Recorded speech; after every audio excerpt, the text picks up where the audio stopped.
গাধা কে যত পেট গাধা কি ঘোড়া হয় দোকান কাটা যার লজ্জা সে কি। বন্ধুরা, আজ এই ভিডিওতে জানবো আমাদের সুন্দরী অভিনেত্রী কোয়েল মল্লিকের করা শুভ দৃষ্টি মুভিটির সম্পর্কে, যেখানে কোয়েল মল্লিক সোনালীর চরিত্রে দুর্দান্ত অভিনয় করেছিলেন।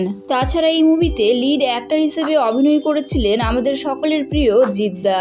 এনাকে অরুণের চরিত্রেও খুব সুন্দর অভিনয় করতে দেখতে পাওয়া যায়। তবে জিতের দাদা এবং কোয়েল মল্লিকের দিদির চরিত্রে দারুণ অভিনয় করেছেন সঞ্জীব দাশগুপ্তা এবং রূপা ভট্টাচার্য। এর পাশাপাশি এই মুভিতে বিশ্বজিৎ চক্রবর্তী, লাবণী সরকার, পরমব্রত চট্টোপাধ্যায়, শুভাশিস মুখার্জি এনারাও ফাটাফাটি অভিনয় করেছেন। এন্ড এই মুভির গানগুলি গেয়েছেন শ্রেয়া ঘোষাল এন্ড বাবুল সুপ্রিয়। তুমি আমার চিরসাথী, শুভ সকাল। তো বন্ধুরা, নেক্সট ভিডিও দেখার জন্য অবশ্যই সাবস্ক্রাইব করে রাখুন। ধন্যবাদ।